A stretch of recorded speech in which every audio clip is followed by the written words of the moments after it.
It's late October 2015 in the state of Wyoming. The Wind River Mountains bask in radiant fall sunshine. Sawtooth granite peaks serrate the sky, which is blue and vast and cloudless. An alpine stream, fed by snow thawed in the unseasonably warm weather, meanders through wildflower-speckled tundra. Just below the tree line, in a dense thicket of dry brush and deadfall, flies buzz around a heap of deliberately placed pine boughs. A dead elk, shot by a hunter earlier today, lies hidden beneath the branches. Its silvery brown fur matted with blood, sharp antlers protruding from the autumn foliage. Clearly, whoever shot this beast intends to come back for it. Which begs the question, where are they? 6 miles down the trail, 35-year-old Leif Videen sits slumped in the saddle of his horse, a harnessed rifle slung across his sagging torso. Blood soaks the hard-wearing fabric of his trousers and drips over the leather lining of his boots. Beneath his rough, blonde stubble, his skin is sickly pale. Leif lifts his head. There are still many miles to go. He has to pick up the pace. He tugs weakly at the reins of his horse, Dylan. With a flick of his head, Dylan expels twin jets of steam from his flared nostrils. Then he springs forwards, the muscles rippling in his glossy chestnut haunches. Each impact of the horse's hooves on the hard ground fires another bolt of pain through Leif's abdomen. But he can't slow down. If he does, he might never make it down this mountain alive. As the time goes by, I'm getting weaker. I'm also extremely nauseous and I'm vomiting a lot and I can't get off. I'm trying to lean over my saddle best I can to throw up, but it is so miserable. He glances woozily at the trail in front of him, wending interminably through the hazy, herringboned foothills. And then, a sudden wave of exhaustion, blurring his vision. He sways in his saddle and tries to tighten his grip on the reins, but he doesn't have the strength. I'm like, oh my God, I was like, I don't know if I'm gonna stay conscious. And then I just felt bad for my family. If I end up dying here, I just felt terrible for them.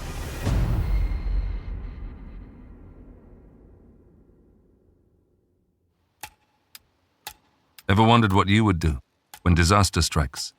If your life depended on your next decision, could you make the right choice? Welcome to Real Survival Stories. These are the astonishing tales of ordinary people thrown into extraordinary situations. People suddenly forced to fight for their lives. In this episode, we meet Leif Videen, a cowboy and saddler from Wyoming. Leif lives a pared-back, outdoorsy life, surviving in a remote location and frequently hunting his own food. In October 2015, he sets out on an elk stalking trip into the Wind River Mountains. After days of pursuit, he gets the opportunity to take his shot. Pulling the trigger, he never expects that he will soon be the one fighting for his life. I don't know what this is. I've never felt like this. I felt a bizarre physical sickness. I feel really weird internally, and I feel this sense of dread. There's definitely a chance I'm not going to make it. Plagued with mysterious, grisly symptoms, Leif will have to dig deep and put his faith in his trusty steed to carry him down the mountain before it is too late.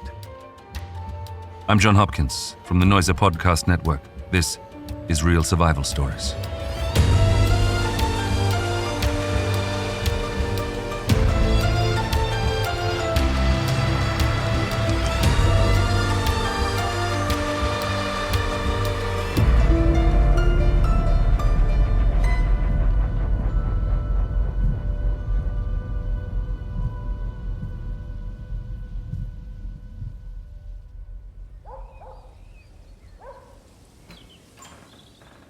It's late October 2015.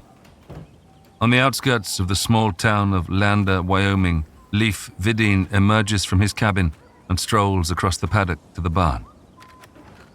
The familiar, musty smell of horse and hay greets him as he steps inside the dark stable, his cowboy boots crunching softly on the wood chips. Leif's 2 stock horses, Dylan and Fonzie, peer at him over the tops of their neighboring stalls. The rangy, bespectacled 35-year-old walks over and strokes his ponies affectionately, running his hand across their velvety muzzles. Leif leads Dylan and Fonzie out of the stable and into the trailer attached to the back of his truck. With his horses loaded, he heads back inside the house to say goodbye to his wife, Shelley, and to grab the rest of the gear he'll need for several days in the wilderness. A tent, some warm clothes, his hunting knife, rifle, and ammunition.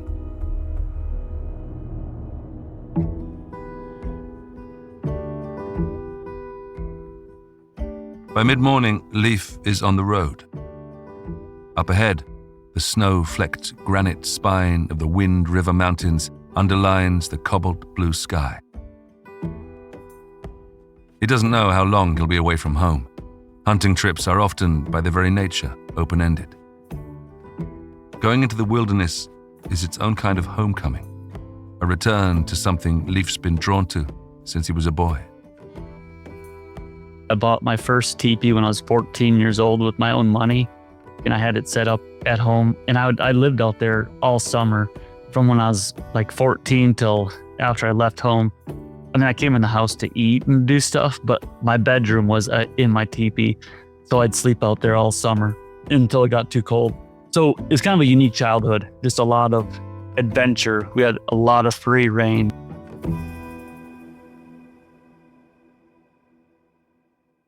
Leif's love of the great outdoors inspired him to attend college in mountainous Colorado, where he spent his summers working on guest ranches in the hills.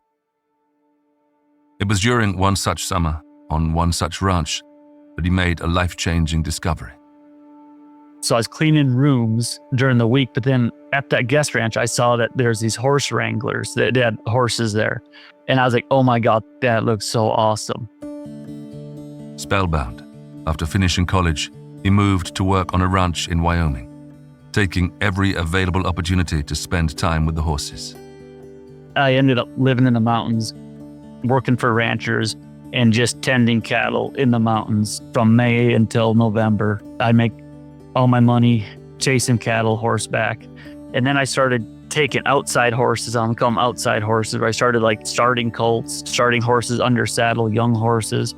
Or sometimes people would bring me older horses that had maybe problems or troubles, and I would help try to get those figured out and ride those horses for a while.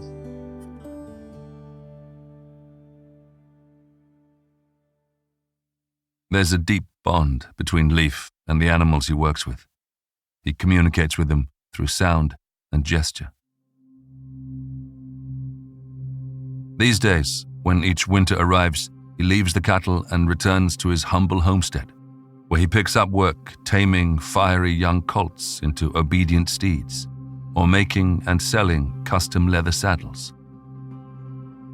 He and Shelley live a good life, a throwback in many ways, forging their livelihood from the soil of the American West. Still, certain aspects of the simple life are really rather far from simple.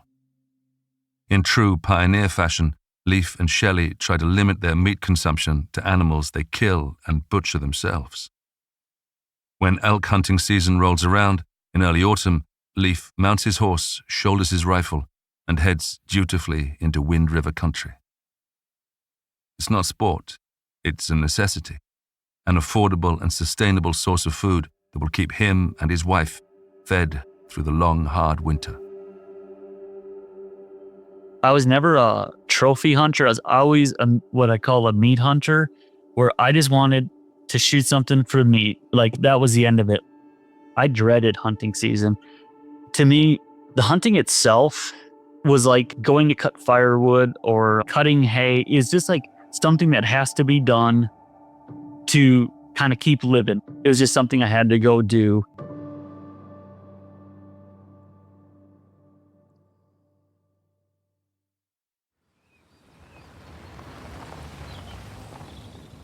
It's early afternoon. After parking his truck at the trailhead, Leif saddles up Dylan and loads the hunting gear and camping supplies onto Fonzie, his pack horse. Now, with Fonzie trudging behind, Leif rides Dylan up a steep, rocky incline. Elk like to be really high in the mountains until the snowing.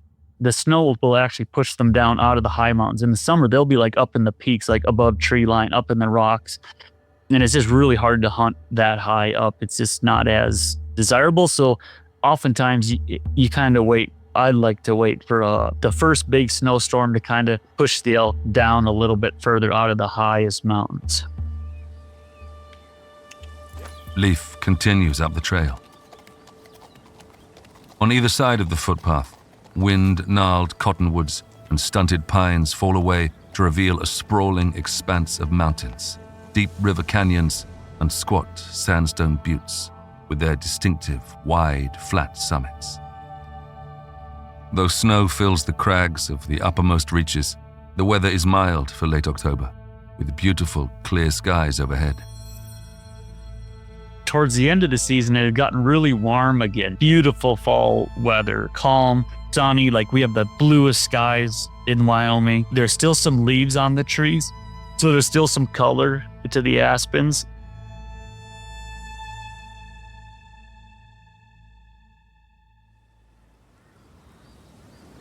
The Wind River Range covers around 7,000 square miles of some of the wildest and remotest wilderness in all of North America. Leif scans the ridge as he trots through the sparse, twisted evergreens. He's currently heading up a gorge, riding purposefully, though his exact destination is unclear. Much of the time, the activity of the elk herd is anyone's guess. This means Leif hasn't been able to tell Shelley where he's going, or how long he will be. You just never know exactly what the elk are up to. I don't know how many days I'll be gone. It's really a vague thing. You just don't know how it's going to go until you're kind of in it. He's certainly in it now. For 2 full days, Leif journeys deeper and deeper into the mountains. There is a particular kind of freedom that comes from being out here. The unobstructed horizons, the natural splendor, the quiet solitude. He deliberately plans his hunts for late in the season, when encounters with other hunters are rare. It is as if the entire mountain is his and his alone. If I were to see another person hunting, I'm kind of like, hey, what are they doing in my area? What's going on? Like, what's someone doing out here? So, like we're kind of spoiled here, having a lot of room to ourselves. Occasionally, though, something happens that reminds Leif how quickly these mountains can turn against you. A few months back, he was leading a small group of tourists through these very hills when he made a morbid discovery.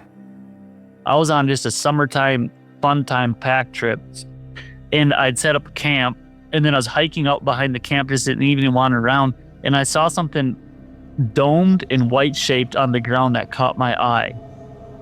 And I flipped it over, and it was a human skull.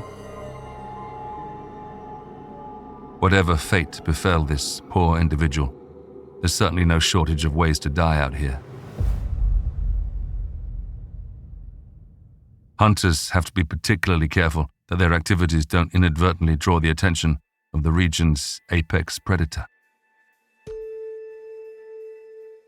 Most of the mountains in Wyoming, there's a lot of grizzly bears, and the bears have learned that gunshot means a gut pile, which is easy food. So there's accounts of people that literally they shoot an elk and bears come, I mean, this is an exaggeration, but come like it's a dinner bell. Then there are the less foreseeable dangers, like the one beneath your own saddle. When you're as comfortable around horses as Leif is, it can be easy to forget that these are still animals, unpredictable and incredibly powerful. single kick from a horse's hind legs can generate over 10,000 newtons of force, comparable to the impact of a high-speed car crash.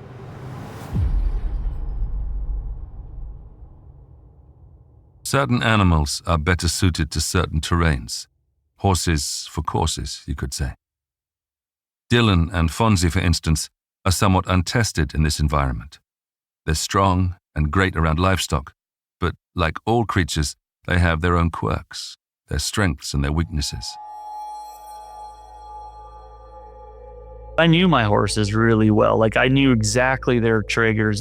They were too touchy for the mountains. In the mountains, you want something what we call bomb-proof, where nothing rattles the horse.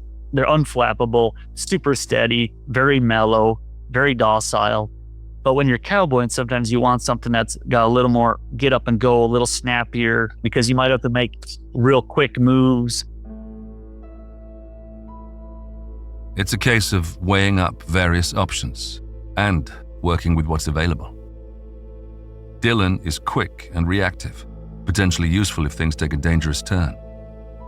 But he also has some natural skittishness, which, over countless hours, Leif has tried to rid him of.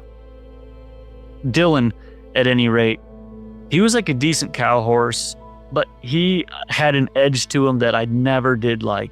And I worked and worked and worked with him to try to soften that edge, but he just had an edge that I could not soften. I mean, all day, every day, I was with my horses, so I had a very good rapport with them.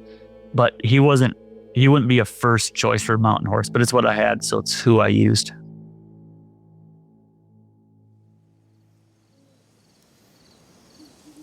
It's the evening of Leif's second day in the mountains. He's set up camp in a wildflower meadow beneath a cirque of snow-dusted summits. While his horses graze by a tumbling creek, Leif stokes the crackling fire. Then he picks up his binoculars and steps into the smoky, purple dusk. So far, this has been a frustrating hunt. Not a single elk spotted. And so it's more in hope than expectation that he begins scanning the lofty ridgeline, searching the shadowy outcrops for telltale flashes of movement. Which is when he sees them. A herd of about 30 elk huddled together on the exposed ridge. Leif lowers his binoculars. Like bats and fireflies, elks are crepuscular, meaning they're most active in the low light hours of the early morning and late evening, when they like to graze in the high alpine meadows. During the day, they descend from the ridge to bed down among the trees. My hope was that I would intercept them. I saw where they were the night before, and I'd get up there in the dark, and then I would intercept them as they were coming back down to the timber. Hopefully I'd run into them between the open and the timber there.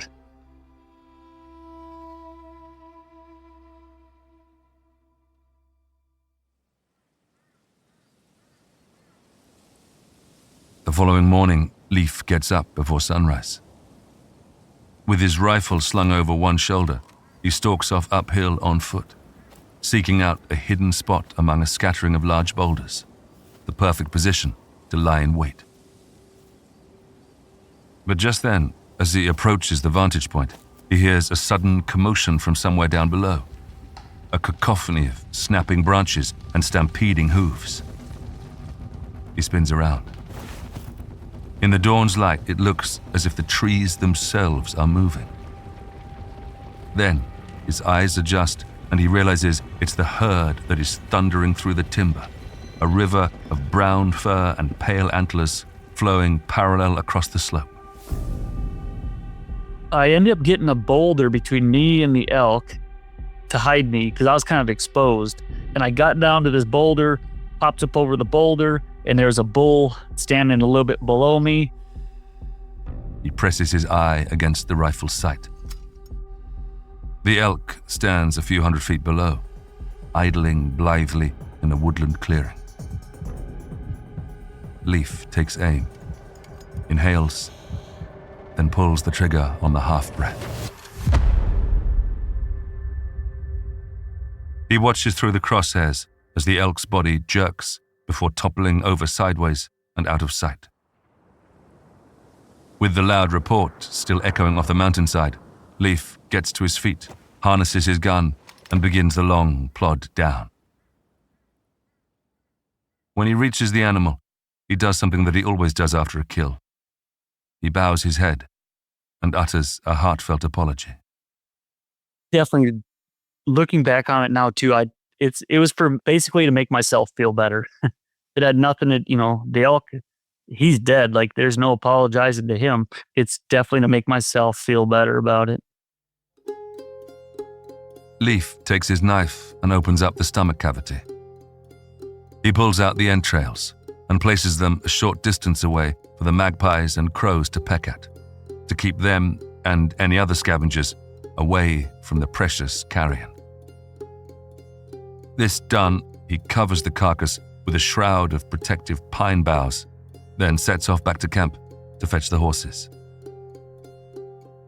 These are the most critical moments of the hunt, when everything could yet be lost. People like to say, it's kind of another silly saying, but meat ain't meat till it's in the pan, meaning there's a lot that can go wrong from the time you kill something until it's home and it's safe and sound.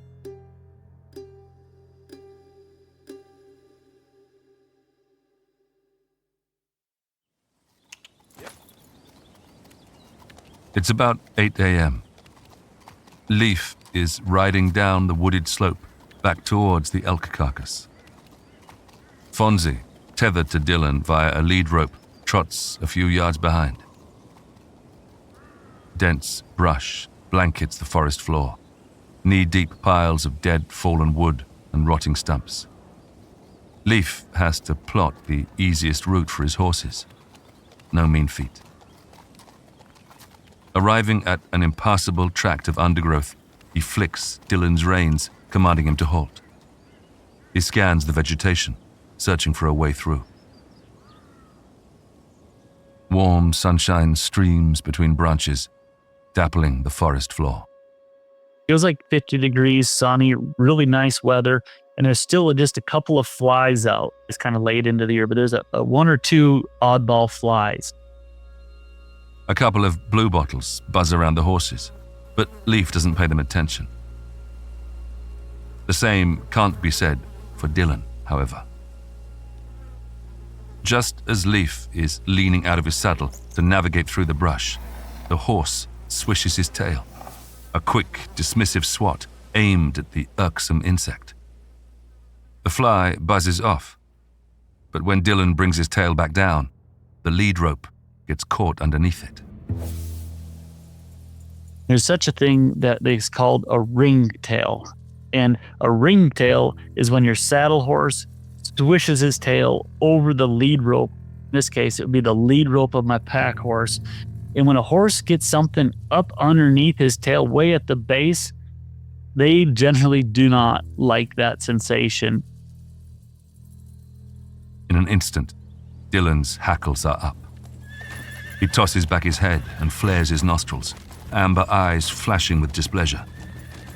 He issues a loud snort of indignation, and then he fired with both hind legs extremely hard up over his head. His head went down between his front legs.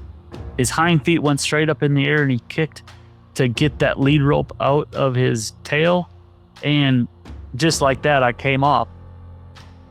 Leif is catapulted into the air. Dylan stands about 5 feet tall at the saddle, which means Leif has about twice that to fall. And fall he does, hard on his back, directly onto the jutting stump of a fallen pine tree. When I landed, I would have been fine, other than I landed on a little lodgepole pine about 6 inches in diameter that was barely suspended off the ground. And I landed right on that lodgepole pine, right on my kidney. I instantly knew something was wrong. And I mean, I've come off horses multiple times, and usually you're like, oh man, oh gosh, okay, just give me a second, I'll be all right. And this one was like, oh my God, I'm not all right. It was a weird, very internal pain. Other times you get hurt and it feels more like on the surface in a way. And this was like inside, where I was like, oh, this is like inside of me somewhere. I don't know what this is. I've never felt like this. Slowly, Leif moves onto his knees and touches his lower back. The fall didn't break the skin. He doesn't seem to have broken a bone. But the eye-watering pain radiating from his abdomen tells him he's done some serious damage. Dylan, meanwhile, seems totally back to normal, his demons exorcised. Leif tries to stand, but he is immediately overcome by an intense, skin-prickling nausea. For a second, like, okay, maybe I'll be okay. And then I was like, I don't think I'm okay. I was feeling this really weird feeling of like, not sure if I wanted to vomit or diarrhea.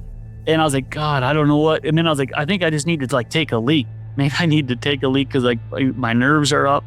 And when I did, it was just solid blood, like pure, fresh, bright red blood.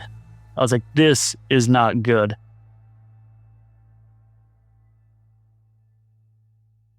The ruby red liquid pools around his feet. Where's all this blood coming from? What invisible injury has he sustained? Leif drags his eyes away and scans the dark wood, his pulse thrumming. The romance of his isolation is gone, replaced by a sinister, leering menace. A chill wind rattles through the ragged forest. Now, seeing another hunter would be very welcome, but he's clearly alone. And so, Leif reaches into his pack and pulls out his cell phone. One thing is abundantly clear: he needs urgent medical attention. But when he flips open his phone, he discovers that he doesn't have any service. Not one bar. He casts an eye up to the ridge above his campsite. Maybe he'll have better luck finding signal in a more elevated spot. Though, of course, that will mean hiking up there, which would take time. Time he might not have. Maybe he should focus on getting himself down the mountain, not climbing further up it. I just got to get out of the mountains. That's my number one goal, is get down. The lower I get, the better off I am. But I was like, do I take the time to go up there and try to make a call, or do I just go for it?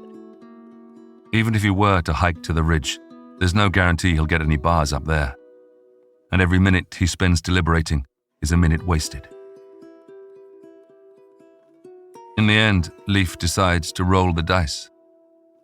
Okay, I think it's worth the risk to try to make a call. Because I was like, if I can make a call, that's going to make a big difference in what happens next.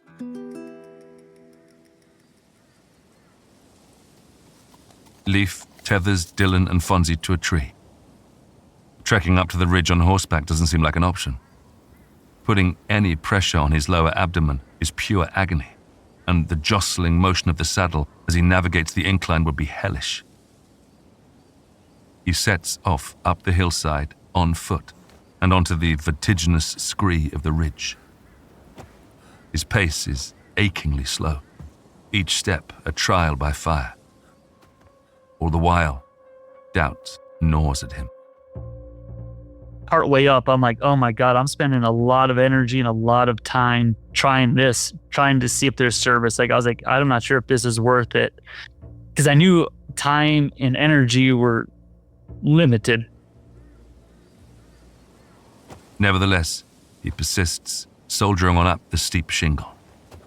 Finally, Leif reaches the ridge summit. With shaky hands, he opens his phone and squints at the screen through the sun's dazzling reflection. There's no bars, but there's service. Like, it's that weird thing of like, it's not no service, but there's no real bars. So I tried to call Shelly. Did it ring? I don't think it just acted like it was like, it said like calling, but it never actually rang. I tried a couple of times and I was like, okay, this isn't going to work. No service at all would have been better than this torment. Slamming his phone shut, Leif slides it back into his pocket. Then he turns and looks back down the ridge. The mountains are spread out below in a vast, dizzying expanse, a desert of granite. Dread steals over him. Even without his injuries, it would be tough going. In his current condition, the journey seems impossible. It's hard not to recall the skull he found earlier this summer. I am that guy. Like, this is going to be me. The skull is going to be my skull. I just felt bad for my family, for Shelly. If I end up dying here, I just felt terrible for them. There's only one way forward, and that's down. It's 12 miles back to the trailhead. 12 miles of intricate, winding bridle path incorporating forest, gully, and mountain. But at least he's got Dylan and Fonzie. And through all his years of wrangling, he's never needed his horses more than now. The odds are stacked against him, but it's up to Leif to push them as far as he can in his favor. I felt like there's definitely a chance I'm not going to make it. This thing could go either way. But if I back off the tiniest bit, it is going to go that direction. And if I don't back off, it might go this other direction.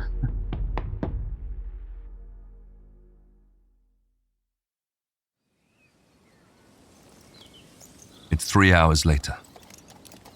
Leif and his horses pick their way along a rocky mountain trail. He leans back painfully in his saddle, the pointed toes of his cowboy boots resting gingerly on blood-spattered stirrups. The reins hang slack, draped loosely around his fingers. The pain of riding horseback is excruciating, but he has neither the strength nor the time to proceed on foot. Pangs of nausea rise from the pit of his stomach to his throat. He spits onto the ground, blood and bile coagulating in the dust. It's hard to say how far Leif has traveled since climbing down from the ridge, and grim reminders of his precarious condition are never far away.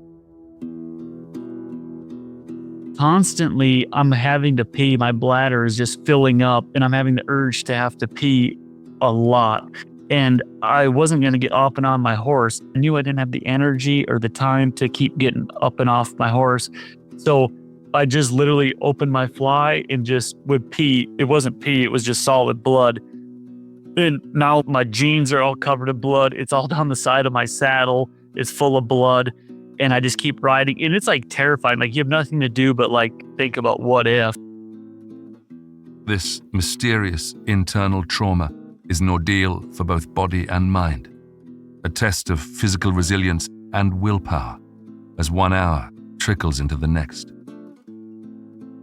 If only there was somebody else up here, a hiker or fellow hunter, somebody who could ride ahead and bring help. But at this time of year, such an encounter is extremely unlikely.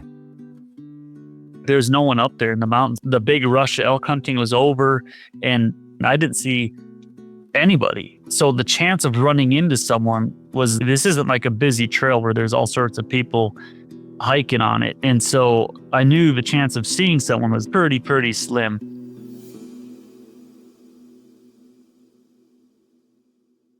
Leif's skin is pewter gray. Beneath the wide, curved brim of his Stetson, a few strands of hair cling to his sweaty forehead. His health is declining rapidly, and so is his optimism. As the time goes by, I'm getting weaker. I'm also extremely nauseous, and I'm vomiting a lot. It is like so miserable. The trail is really rough, super rocky, and each step of the horse is just so jarring and painful. Onwards they go, through rivers and streams, over high mountain passes and around clear alpine lakes. Staying focused on the task at hand is easier said than done. His body and mind aren't working in tandem. Physically, he's ready to call it quits. The easier thing would have been to have just fallen off my horse and laid there and died. Like, that would have, in some ways, physically probably been the easier thing. My mind definitely did not want that to happen. My mind was definitely constantly focused on the single objective of like, get to the trailhead. That is your only job right now, is to get down at all costs. Where I feel like my body was more like, you literally could just lay down here if you want to. You literally could just stop. I didn't feel there was any external power pulling me through. I just kept feeling like, this is on you. Like, whether you live or not, this is totally up to you. All this responsibility is on you. Like, there's nothing outside of you that is gonna help you get down. As the sun drops lower in the sky, Leif's vision begins to blur at the edges. Shadows creep into his peripheries, like the darkening vignette of an old photograph.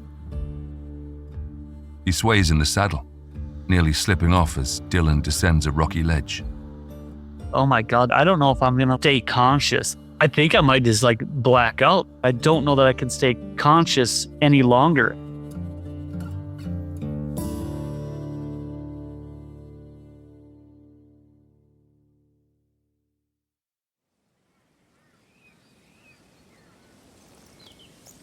It's late afternoon. Leif has been riding all day. Covered in blood and sick, he sways from side to side as Dylan trots lightly down the trail. They can't be far off now. The scenery changes as they reach lower elevation, with evergreens giving way to deciduous forest, ablaze with autumn colors. A mild breeze rolls through the valley, shaking the golden branches.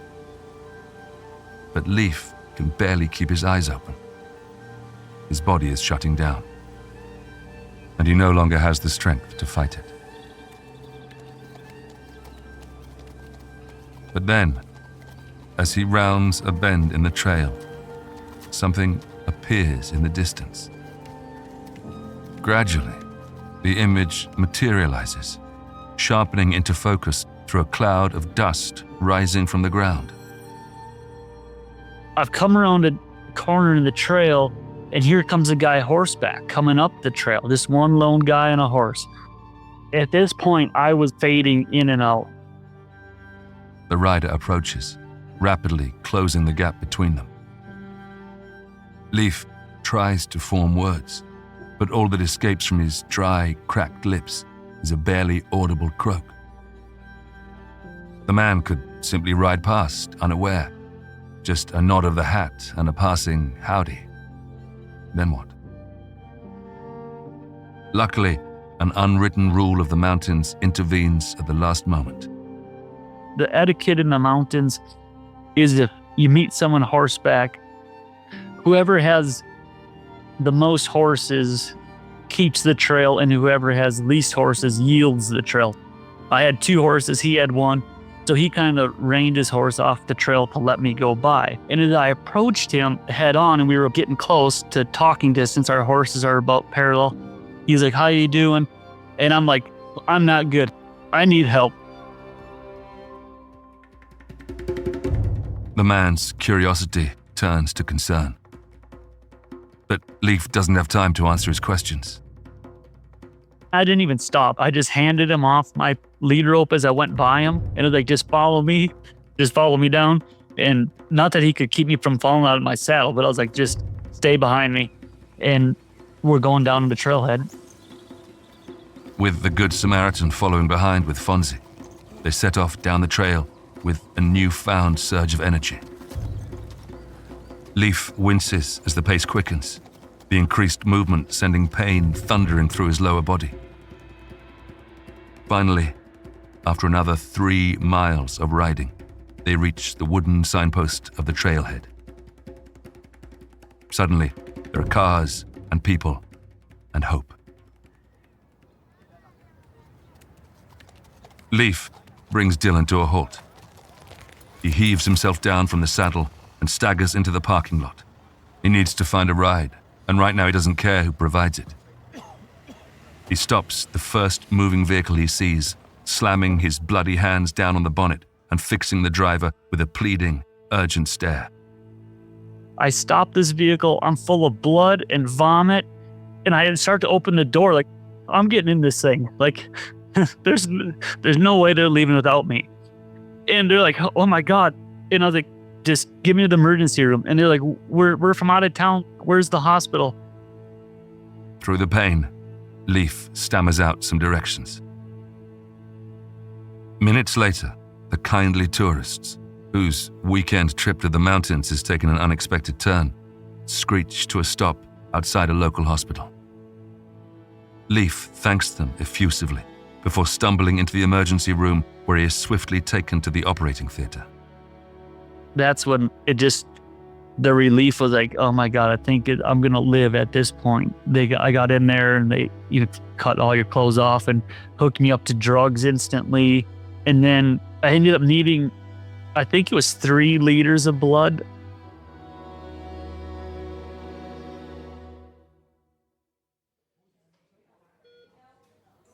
Once he's stable and sitting up in bed, a doctor tells Leif precisely what happened to him. The impact with the pine stump caused severe trauma to his kidney. It's what explains the nausea, the vomiting, and the urinating blood. Still, it could have been far worse. It turns out I got super lucky because apparently there's kind of a little casing. Someone later told me that there's a casing around your kidney. And in my instance, that casing held and didn't break. But if that casing would have split, I would have definitely bled to death, just bled out.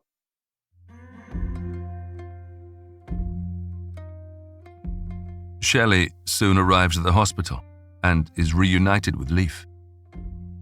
He's also visited by a couple of friends who even offered to ride up into the mountains to see if they can recover the elk that he shot. It's unlikely that the carcass will still be there. The magpies will have seen to that. But after all the pain and trouble Leif went to, it seems a shame not to try. So laying in my hospital bed, this is crazy too. Like I drew a map, a hand-drawn map, and gave it to 2 friends. They rode up into the mountains and they made a 24-mile round trip, recovered the elk by my hand-drawn map, packed up my camp, got my food out of the tree, and brought it all back down while I was still in the hospital. So we ended up with the elk after all. And I did not want that thing to go to waste. Like, oh my God, I did not want that elk to go to waste. In the years after his accident, Leif introduces a few changes to his forays into the wilderness so that Shelley can keep tabs on his location. I have a GPS tracker that I carry with me now.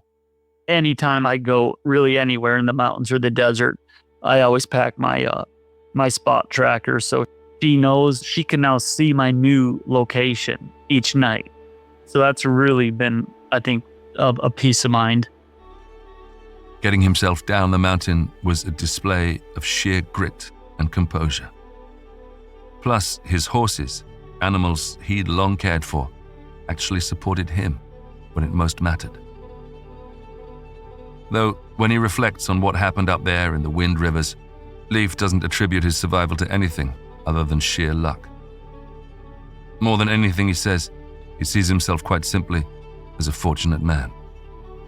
I'm not different than anyone. I just acknowledge that I probably just got extremely lucky that I was able to stay lucid and get down. Like, I don't think I had some special quality that someone else might not have had. I just think I got extremely fortunate in the way things played out.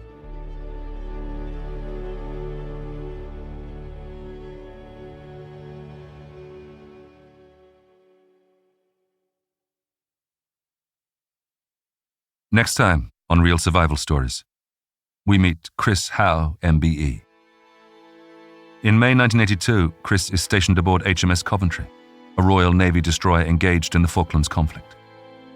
As a communications specialist, his work takes place behind the scenes, down in the ship's operations room, surrounded by radars and computer screens. But when enemy jets target the Coventry, he will suddenly be thrust into the firing line. Next thing, there's a sudden impact and a dull thud, followed by a flash, a searing flash and heat. In a split second, Chris's life will be thrown into the balance as he is engulfed by flames. It'll take extraordinary bravery and sheer luck to make it off alive. That's next time on Real Survival Stories. Listen right now without waiting a week by subscribing to Noiser Plus.